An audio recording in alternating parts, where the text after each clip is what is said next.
చిత్తూరు జిల్లా పొంగనూరు ప్రముఖ పారిశ్రామికవేత్త రామచంద్ర యాదవ్కు కేంద్ర ప్రభుత్వం Y+ కేటగిరీ భద్రత కల్పించింది. మంత్రి పెద్దిరెడ్డి రామచంద్రారెడ్డి తమపై అక్రమ కేసులు బనాయిస్తున్నారని అమిత్ షాకు ఫిర్యాదు చేసిన నేపథ్యంలో కేంద్ర ప్రభుత్వం స్పందించింది. ఆయనకు ప్రాణహాని ఉందని ఫిర్యాదులో రామచంద్ర యాదవ్ పేర్కొన్నారు.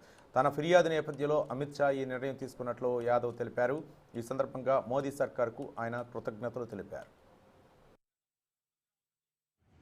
ఆంధ్రప్రదేశ్ రాష్ట్రంలో జరుగుతున్న దౌర్జన్యాలపైన, దోపిడీపైన, అక్రమాలపైన, ప్రజా వ్యతిరేక విధానాలపైన, ముఖ్యంగా పుంగనూరు నియోజకవర్గము చిత్తూరు జిల్లాలో మంత్రి పెద్దిరెడ్డి రామచంద్రారెడ్డి చేస్తున్న దౌర్జన్యాలపైన, రౌడీయిజం పైన పోరాడుతున్న నన్ను అనేక రకాలుగా వేధించడంతో పాటు, అక్రమ కేసులు బనాయించడంతో పాటు నేను చేస్తున్న ప్రతి కార్యక్రమాన్ని police department, revenue department, municipal డిపార్ట్మెంట్ల ద్వారా అడ్డుకోవడంతో పాటు అనేక అక్రమ కేసులు పెట్టించడం జరిగింది మంత్రి పెద్దిరెడ్డి రామచంద్రారెడ్డి గారు.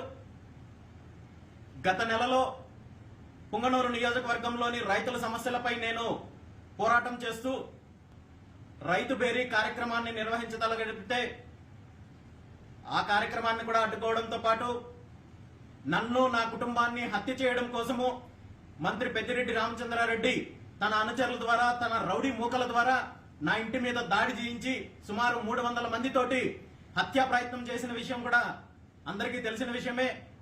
దీని మీద నేను న్యాయపరంగా పోరాడుతున్నాను. మంత్రి పెద్దిరెడ్డి రామచంద్రారెడ్డి మీద, అదేవిధంగా అతని అనుచరుల మీద, నా మీద హత్యా ప్రయత్నం చేసిన ప్రతి ఒక్కరి మీద చర్యలు తీసుకోవాలని, చట్టపరంగా చర్యలు తీసుకోవాలని, శిక్షించాలని